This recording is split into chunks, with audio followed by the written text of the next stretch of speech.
కన్నీళ్ళు రా నా బ్రతుకు, శాపం రా నా బ్రతుకు, ఏడుపు రా నా బ్రతుకు. నా కళ్ళు వెలిగించేవాడు, నన్ను బాగు చేసేవాడు నా ముందుగా పోతుంటే, నా కోసం ఆయనను కేక వేసి ఆపకపోగా, నన్ను ఆయన దగ్గరికి చేర్చకపోగా, దరిద్రులారా నా నోరు మూపిస్తారా? మిమ్మల్ని నేను ఎందుకు లెక్క చేయాలరా? నేను మిమ్మల్ని నమ్మను, నేను ఆయననే విశ్వసిస్తాను,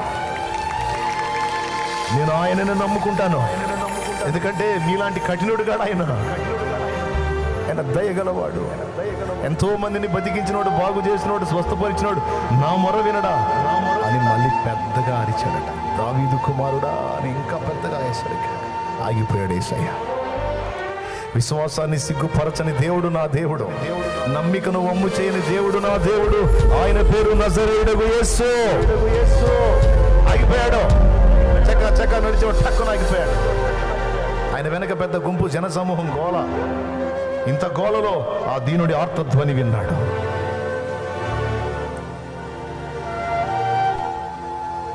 ఆగి అటు చూపించి వారిని నా యొద్దకు తీసుకుని రండి అన్నాడు. అప్పుడు దాకా గెదివినోళ్ళు లేదు, అప్పుడు దాకా నార్మల్ గుడ్డోడు అని అరిసినోళ్ళు లేదు.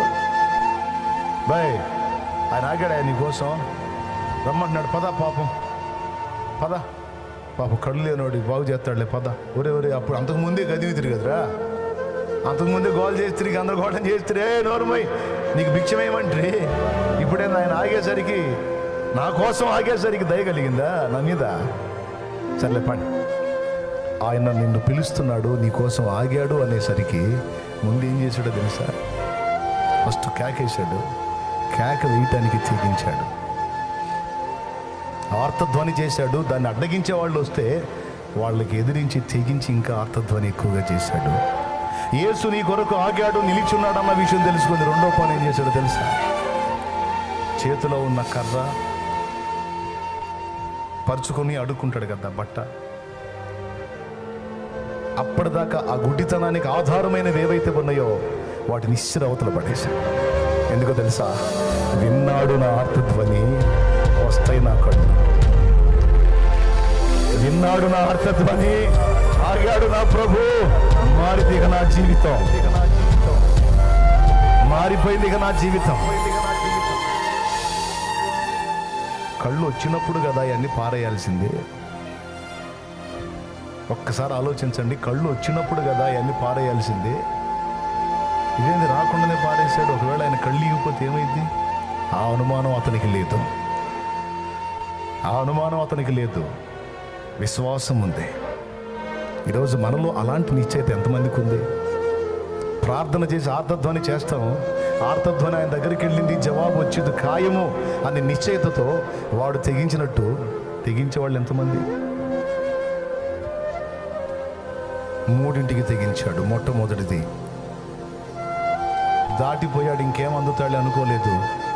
వేద్దాం కేక, వినపడ్డ కాడికి వినపడిద్దని పెద్దగా కేక వేయటానికి తెగించాడు. రెండవది అడ్డగించే వాళ్ళని ఎదిరించడానికి తెగించాడు. మూడవది ఆ పాత స్థితిని, ఆ పాత గతిని, ఆ పాత అనుభవాల్ని విసర్జించడానికి ఇష్టపడ్డాడు. పాత అనుభవాలని, ఆ పాత శాపగ్రస్తమైన జీవితాన్ని ఇక నాకు అక్కర్లేదు, నా ప్రభు నా స్వరం విన్నాడు, నా కోసం ఆగాడు, నేను ఆయన దగ్గరికి వెళ్ళిపోతాను, నేను ఆయన దగ్గరికి వెళ్తాను. నా జీవితం విప్లవాత్మకంగా మార్చగలిగే సమర్థుడు నా కోసం నిలబడ్డాడు, నేను ఆయన యందు విశ్వాసం ఉంచుతున్నాను, నేను ఆయన మీద ఆనుకుంటానని ఈ ప్రాచీన అనుభవాలన్నీ విసర్జించాడు. ఈరోజు ఇక్కడ కూర్చున్న మీతో నా దేవుడు మాట్లాడుతున్నాడు. ఇక్కడ కూర్చున్న మీతో నా తండ్రి మాట్లాడుతున్నాడు. ఈరోజు నీ కోసం ఆయన నిలిచున్నాడు. ప్రభువుకి నువ్వు కావాలి, ప్రభువుకి నువ్వు కావాలి. నీ జీవితం ఆయనకు అందుబాటులోకి వస్తే ఆయన రక్తంతో నిన్ను కడిగి పరిశుద్ధపరిచి నూతనమైన జీవాన్ని నీకు ఇచ్చి సమాజానికి ఆశీర్వాద కారణంగా, సమాజానికి దీవెనకరంగా, అనేక మందికి నువ్వు ఒక ఆశీర్వాదంగా మారేటట్టు నిన్ను చేయడానికి నా ప్రభు నీ కోసం ఎదురు చూస్తున్నాడు. నా ప్రభువుకి నువ్వు కావాలి అంటున్నాడు ఆయన. తెగించగలవా యేసయ్య కోసం? ప్రాచీన జీవితాన్ని విసర్జించి నూతన జన్మ అనుభవంలోనికి రావడానికి తెగించగలవా? నీ జీవితాన్ని యేసు ప్రభు చేతికి అప్పగించడానికి తెగించగలవా? నా యేసు ప్రభు మాట విని ప్రతిష్ఠితుడవై, ప్రతిష్ఠితురాలివై, పవిత్రత కలిగి అనేకుల కొరకు ప్రార్థన చేసే వ్యక్తిగా, సమాజాన్ని వెలిగించగలిగే వ్యక్తిగా నిన్ను నువ్వు ప్రతిష్ఠ చేసుకోవడానికి తెగించగలవా? నువ్వు అలా తెగించి నిలబడితే నిన్ను వెలిగించడానికి నా దేవుడు సిద్ధం. 2006వ సంవత్సరంలో నేను నిలబడ్డా. నా ప్రభువా, ఇదిగో నేను సిద్ధపడుతున్నాను ప్రభువా, నువ్వు చెప్పిన వాటన్నిటిని నెరవేర్చడానికి నేను తెగిస్తున్నాను తండ్రి అని నిలిచాను. ఆ రోజు నుంచి ఈ రోజు దాకా ఆయన కృపతో నన్ను నింపి ఆయన దయతో వాడుకుంటున్నాడు నా ప్రభు. హల్లెలూయా. దానికంటే ముందు ఒకదానికి తెగించాను.